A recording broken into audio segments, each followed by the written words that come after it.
Alors, comment faire regretter un infidèle?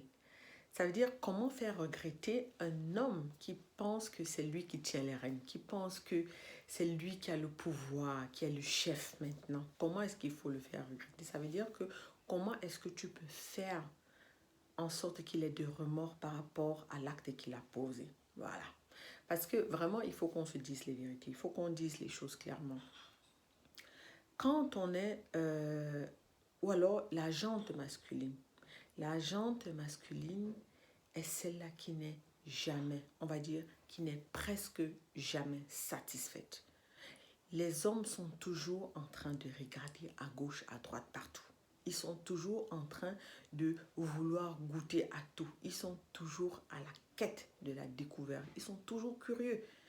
Il a le macabo à la maison. Il va te dire, tous les jours je mange ce macabo. Tous les jours c'est macabo. Tous les jours c'est macabo. Je voudrais aussi goûter aux spaghettis, au riz, à la patate, aux pommes de terre. Du coup, il est toujours en train de regarder.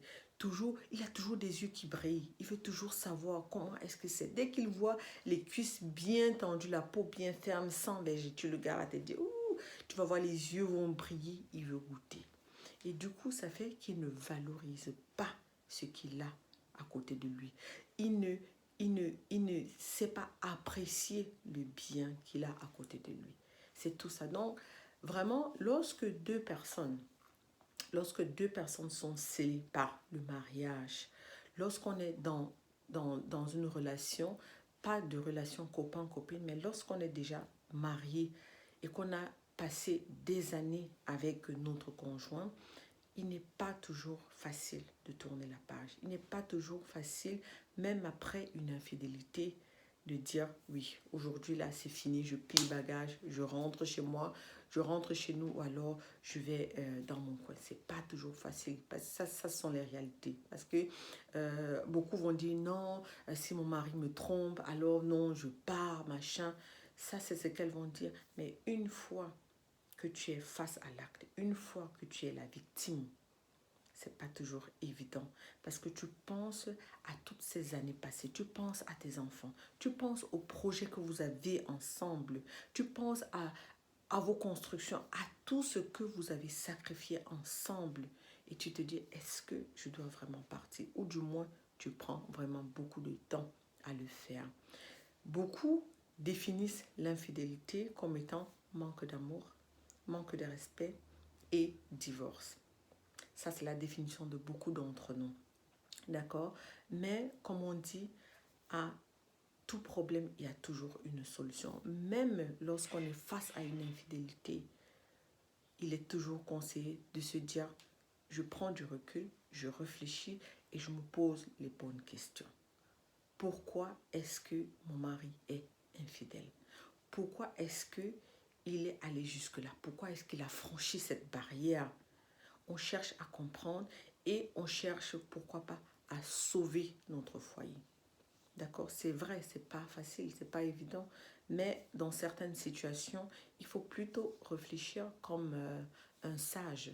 Il faut plutôt prendre du recul, laisser les choses digérer, se laisser du temps et prendre les bonnes décisions. Les bonnes décisions qui seront bonnes pour nous, qui seront bonnes pour notre foyer, qui seront bonnes pour notre famille. D'accord? Donc, dans ces cas, si votre mari était du genre un mari exemplaire, mais vraiment exemplaire, rien à reprocher, le bon papa, le bon mari, alors il faut se poser les bonnes questions. Qu'est-ce qui ne va pas? Qu'est-ce qui n'a pas marché? Est-ce que j'ai ma part de tort dans l'histoire? Qu'est-ce qu'il faut faire? Est-ce que ça vaut le coup de sauvegarder notre relation? Ou alors, qu'est-ce qu'il faut faire? D'accord? Mais si c'est le genre de mari qui a toujours les yeux qui brillent là, qui est toujours en train de regarder à gauche, à droite, dès qu'il y a une faille, il est parti, dès qu'il y a un petit truc, il profite de l'occasion pour toujours, lorsque ça démange un peu en balade, quand ça fait pip, pip, pip, pip, pip, pip, pip, pip, on cherche un endroit où il faut aller fouiner ça, où il faut goûter à tout. Si c'est le genre là, si c'est le genre, alors il faut le traiter. Oui, quand c'est ce genre de mari, il faut le traiter. Il faut lui montrer que la vie, c'est là. Ce qu'il est en train de te faire là, il va aussi couper. Il va aussi avoir un petit bout de ça pour ressentir ce que ça fait, pour ressentir le mal que ça fait. Parce que c'est très facile de faire mal aux autres. C'est très facile de faire mal et puis de venir dire, ok, chérie, je suis désolée. Non, c'est pas ça, ça se passe pas comme ça. Ça se passe pas comme ça. Et donc, par exemple, lorsque on est dans les relations copain-copine, si c'est que son copain, bon, on va se dire, d'accord, pourquoi je vais pas me battre pour cette relation, bah, je préfère laisser tomber. La vie, c'est devant, j'avance et puis je fais ma vie, voilà. Il valait pas la peine, il vaut pas la peine. Dans les relations de copain-copine, c'est tout autre chose parce qu'il n'y a pas beaucoup d'années d'engagement. Parfois, il y a des années d'engagement, mais il n'y a rien qui vous lie. Il n'y a rien qui vous lie et donc c'est un peu plus facile de s'en détacher. Si c'est le cas, ça veut dire que si tu es dans une relation où il n'y a pas, c'est sans mariage, vous êtes juste à deux, vous vivez votre relation et que ton gars arrive au point où il te trompe, au point où il cherche, il va dehors, il a goûté dehors. Et dans la plupart des cas, quand c'est même comme ça, généralement, c'est toujours eux là qui viennent te dire, bon, toi et moi là, c'est fini, on va arrêter notre relation. C'est toujours eux qui viennent mettre fin à la relation. Généralement, c'est ça. Parce que, comme on dit, il devient comme un petit bébé. Il commence à dire, oh, vraiment, celle-là, elle a des jambes bien droites, elle n'a pas de vergeture, elle est bien, elle a les lolos encore bien soulevés, alors que pour toi, ça commence déjà, ça cherche déjà le sol. Ça cherche le sol. Et se dit, oh, vraiment, elle a encore les lolos bien soulevés, elle est belle, elle sait se mettre, même quand on est en intimité, il n'y a pas de tabou, elle sait bien le faire, alors que celle-là, elle se couche seulement là. Bref, il commence toujours à chercher des pics, il commence à chercher des inconvénients ou alors le mal où il n'y en a pas. Il commence à décider le mal partout.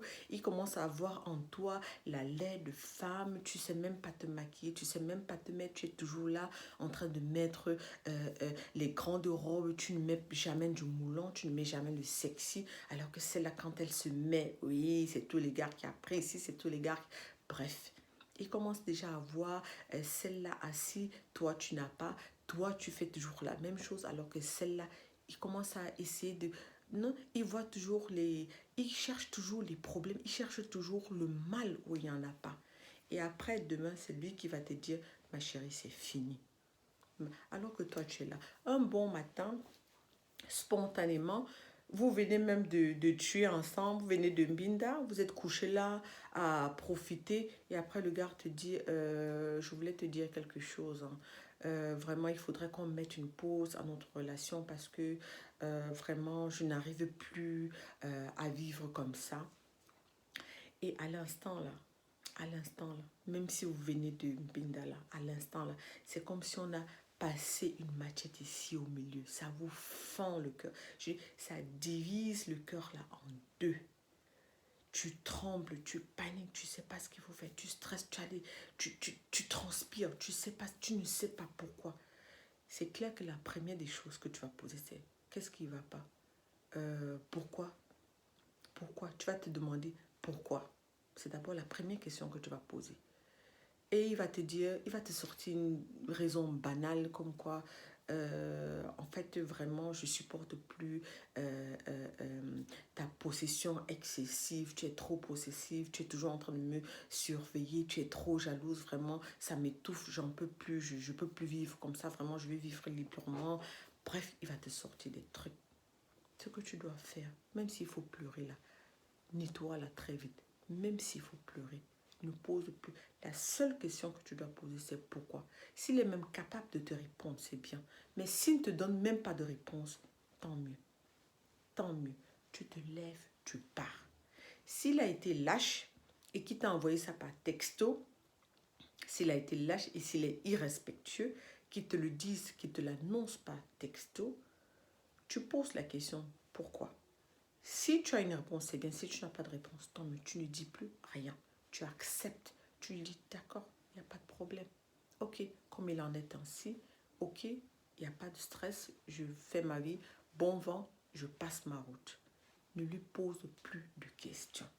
Attrape ton cœur. Ça fait mal, c'est vrai. Ça fait mal, mais il faut pouvoir surmonter ce mal-là. Il faut pouvoir accepter. Parce que si tu n'acceptes pas, tu n'auras plus de vie. Et là, il aura gagné. Si tu n'acceptes pas, si tu ne te dis pas OK, comme il a dit ça, j'accepte, j'avale, c'est un gros macabou, mais j'avale et j'essaye de me refaire. Si tu ne le fais pas, alors il aura gagné. Il aura gagné. Parce qu'il ne faut jamais accepter. Personne ne doit être le maître de ta vie. Le seul maître de ta vie, ça doit être toi. Le seul maître, la seule personne qui détient ta vie, c'est toi. Si tu acceptes, ça veut dire qu'il aura gagné et il saura qu'il t'a là, dans le creux de ses mains. Et tu ne dois pas accepter ça. Tu ne dois pas accepter ça. S'il le dit, tu dis OK. Même s'il faut pleurer, tu rentres dans ta chambre pleurer. Tu rentres là-bas pleurer avec tes copines, avec ta mère, tu pleures. Mais quand tu es là devant, là, tu joues les durs, les sereines. Et à partir de ce jour, tu te mets belle. À partir de ce jour, parce que tu connais les petits coins où vous alliez, les restos ou bien les discothèques où vous alliez souvent pour danser, pour faire la fête et tout. De temps en temps, tu sais que non. Généralement, à telle heure, vous étiez là-bas. Tu vas là-bas et que tu es belle, bien sapée. Tu es parfumée. Tu vas avec tes copines. Tu ne vas pas seule. C'est pas comme si tu vas en quête. Tu vas pas pour te faire draguer, non. Mais tu vas juste pour qu'il te voie, qu'il sache que la vie continue, qu'il n'était pas le maître de ta vie. Juste pour lui montrer que même sans lui, tu avances. Là, c'est devant. Tu continues d'avancer. Oui.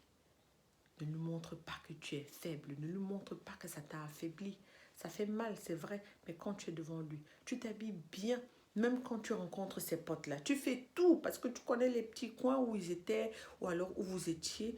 Et à partir de ce jour, tu t'arranges à ce que quand tu mets tes pieds dehors, que tu sois toujours belle. Parce qu'on ne sait jamais. Tu ne sais pas qui tu vas rencontrer là dehors. Donc, pas forcément pour te faire draguer, mais tu ne sais pas si tu vas rencontrer sa mère ou ses potes ou lui-même. Donc, à partir de ce jour-là, tu es toujours belle, toujours bien habillée. Tu sens bon, toujours rayonnante, souriante, pour lui montrer que c'est devant. La vie, là, on avance, on ne recule pas. Et quand tu rencontres un pote ou sa mère ou un proche de lui, tu ne parles pas de ça. Tu n'en fais vraiment pas allusion. Ah, comment tu vas? Ah oui, qu'est-ce que tu deviens? Ok, allez, bonne journée, bye bye. Terminé et tu es souriante, mais vraiment souriante. Et tu passes là-dessus. Tu verras qu'avec le temps passera. Mais après, là, un jour, tu vas avoir un message de lui qui arrive là. Oh, coucou, comment tu vas? Je voulais juste te prendre des nouvelles. Et tu fais tout. Tu es présente, même WhatsApp, machin. Tu ne lui écris pas. Tu ne lui écris pas, non? Mais quand tu postes tes posts seulement sur WhatsApp, ça définit que ce sera comme si il t'a enlevé une épine du pied. Seulement tes posts, quand il voit comment tu es toute belle, il y a des couleurs sur toi, tu souris, tu es là avec tes copines en train de faire la fête, même si tu ne fais pas la fête tous les jours. Le jour où tu vas faire la fête là, tu vas poster ça. Tu vas poster ça. Mais pas dans des tenues bizarres pour qu'ils disent, oh, elle est devenue quoi, machin. Non, mais vraiment classe. Vraiment classe. Tu lui montres que, enfin, il est parti de ma vie. Je vis maintenant, je respire. C'est ce que tu dois lui montrer.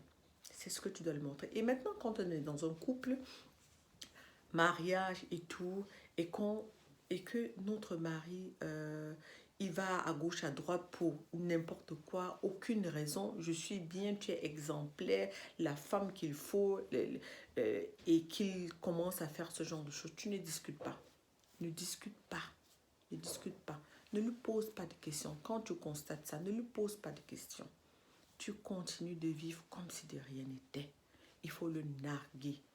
Il faut faire comme s'il n'existe plus. Ça veut dire que tu te concentres beaucoup plus sur toi maintenant. Quand tu constates, vraiment ne pleure pas. Même s'il faut pleurer, c'est quand tu sors. C'est quand tu vas faire les courses. Tu pleures pendant des jours.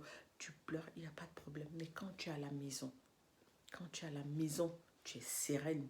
Tu es sereine, tu es sûre de toi. Tu es sûre. Tu ne le prives de rien du tout, non. Tu ne le sèvres pas, non, pas du tout. Tu continues de faire comme si de rien n'était. S'il est toujours là avec le téléphone, machin, ou alors il efface vite les messages, ou alors dès que tu viens, il était au téléphone, il coupe directement. Fais comme si de rien n'était. Ne l'embête même pas. Ne l'embête même pas. Tu fermes même la porte. Tu dis, ah chérie, tu es au téléphone. Ah, je ne vais pas te déranger. Tu fermes la porte, tu le laisses faire. Tu t'occupes de toi. Tu essaies de resserrer maintenant les liens avec ta famille et avec tes enfants. Ça veut dire que si tu rendais visite une seule fois à ta famille, tu commences à rendre visite 5 fois par semaine à ta famille. Tu t'occupes avec les enfants, tu fais du sport, tu essaies de rejeter cette air négative-là. Tu essaies de faire ressortir cette air négative-là. Tu fais sortir ça, tu fais du sport, tu sors avec les enfants. Si tu travailles, dès que tu rentres du boulot, tu viens, tu prends les enfants, vous allez faire une balade, vous allez au parc, vous allez rendre visite à mamie, vous allez rendre visite à papy, aux tantes. Tu sors, tu te relâches et tu te fais belle. Et quand tu sors là, tu es belle, sapée, bien, tu sens bon. Allez, bisous chérie, à plus tard. Ou alors, tu fais un texto, même s'il n'est pas à la maison, tu fais un texto rapide. Chérie, je vais sortir là, je vais rendre visite à ma mère. Ou alors, je vais sortir avec des copines. On a une soirée seulement entre copines. Tu t'occupes des enfants, tu es parti. Qui s'en occupe pas, tu es parti. Le samedi là, tu t'habilles bien là. Même s'il faut aller rester dans l'appartement de ta copine là, il n'y a pas de problème. Mais au moins, tu lui dis que tu allais faire la fête avec les copines.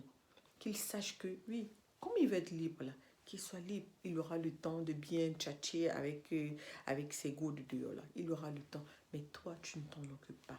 Tu lui fais à manger normalement, même en intimité. S'il veut aujourd'hui, ce soir-là, s'il dit qu'il veut jouer avec toi là, il n'y a pas de problème. Ne dis pas non. C'est vrai, certains diront, ah oui, quand mon mari me trompe vraiment, il me dégoûte, je ne peux plus accepter faire quoi que ce soit avec lui. Non, pourquoi? À l'heure là, tu es comme la prostituée. Tu te couches là, tu dis, ok, prends. Quand tu as fini là, tu descends. C'est ça. Quand tu as fini, tu descends et tu lui montres qu'il te dégoûte.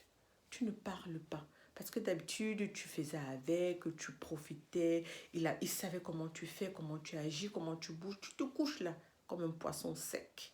Oui, tu te couches comme ça. Tu dis, quand tu vas finir là, tu descends. Et pour lui faire encore bien mal, quand il termine là, tu sors, tu vas dans la salle de bain, tu te nettoies. Tu te nettoies, tu te parfumes, tu viens te coucher. Bonne nuit, chérie. Tu fais ça tous les jours. Tu es bien dans ta tête. Tu fais ça tous les jours. Au bout d'un certain temps, il va revenir. Il va revenir. C'est lui qui va te dire, mais depuis un certain temps là, tu ne me vois même pas dans cette maison. Depuis un certain temps là, qu'est-ce qui ne va pas avec toi? Tu as changé. C'est là où tu vas dire, ah, j'ai changé. J'ai changé comment? Qu'est-ce que je fais? Qu'est-ce que je fais maintenant? Ou alors qu'est-ce que je ne fais plus? C'est lui qui va revenir. Il va se sentir, ça va piquer ici. Parce que les hommes, ils sont très orgueilleux. Ils sont très orgueilleux. Ils pensent toujours que ce sont les chefs. C'est lui qui dit comment il faut faire. Ou alors, c'est lui qui montre. Bref, ils sont toujours en train de penser que nous, on ne peut pas. Que les femmes ne peuvent pas. Les femmes aussi peuvent bien le faire. Mais vraiment de manière easy, easy. Oui, il faut lui montrer ça. Pour qu'il sache que ça fait mal. Pas parce que tu veux jouer les fortes ou bien les chefs, mais tout simplement pour lui montrer que tu as aussi un cœur. C'est pas la pierre, tu as un cœur. Ça fait mal quand on agit de la sorte. C'est juste pour qu'il sache aussi à quel point ça peut faire mal quand on se sent minimisé ou alors quand on n'est pas vu par son mari, que ton mari rentre et qu'il ne peut pas seulement jeter un regard sur toi. C'est tout simplement ça, pour qu'ils comprennent aussi que toi, tu es là, tu n'es pas là parce que tu croupis à ses pieds, parce que tu supplies son amour, tu es là parce que tu l'aimes. Tu es là parce que tu veux faire quelque chose avec lui, parce que tu veux avancer avec lui. Tu ne veux pas, tu n'es pas un lèche-botte. Tu n'es pas là parce que à cause de son argent ou alors à cause de sa beauté, tu es là parce que tu l'aimes. Tu es là parce que tu as vu en lui ton roi. C'est ce qu'il doit comprendre. Et il doit comprendre à partir de ses agissements qu'il ne détient pas ta vie. Qu'il ne détient pas ta vie. Tu peux l'ignorer. Que même sans lui, tu peux vivre. Que même sans lui, tu peux avancer. Et tu es une belle femme. Tu as des valeurs. Et que s'il s'amuse, s'il continue de faire ça, cette femme-là, il va la perdre. Cette femme, il va la perdre. Elle va partir et quelqu'un d'autre pourra lui donner ce bonheur-là. C'est juste pour lui faire comprendre ça. Donc, si tu fais ça, il va changer. Maintenant, infidélité, chacun définit à sa manière. Chacun a sa définition de l'infidélité. On ne dit pas qu'il va arrêter carrément d'aller dehors. C'est pas ce qu'on dit parce que, comme on dit, chacune a sa définition de l'infidélité. Une autre te dira que l'infidélité égale manque d'amour, manque de respect, divorce. Une autre va te dire que l'infidèle, ou alors celui qui est fidèle, on va dire ça comme ça, celui qui est fidèle, c'est celui-là qui te respecte. Même quand il a ses femmes dehors, même quand il a ses tisas-là dehors, il te respecte. Tu ne vois jamais. Tu ne vois jamais. Quand il est à la maison, il est à la maison, il te respecte. Quand il est dehors, il fait ces conneries-là. Mais avant de traverser la porte-là, il crache. Il laisse ça là-bas. Et quand il est là, il est vraiment là. Une autre te dira oui, mon homme est fidèle. Pas parce qu'il n'a pas, mais plutôt parce qu'il la respecte. Donc, à chacun de voir maintenant, à chacun de savoir ce que c'est que pour elle, l'infidélité. Et en fonction de ça maintenant, chacun décide. Si pour toi, l'infidélité, une fois que ton mari a été infidèle, tu préfères porter tes clics et tes claques, ça t'engage. Mais si pour toi, l'infidélité, ou alors un homme parfait, un homme fidèle, c'est celui-là qui respecte sa femme, c'est celui-là qui aime sa femme, qui s'en occupe, qui lorsqu'il sort là, il fait ces bêtises-là, il fait ces conneries, et dès qu'il veut traverser le seuil de ta porte, il crache, il jette tout dans la poubelle, et quand il entre, il est le mari parfait. Si c'est ça pour toi la définition de l'infidélité ou alors de la fidélité, alors à chacun de voir comment est-ce qu'il définit l'infidélité. D'accord? Ciao!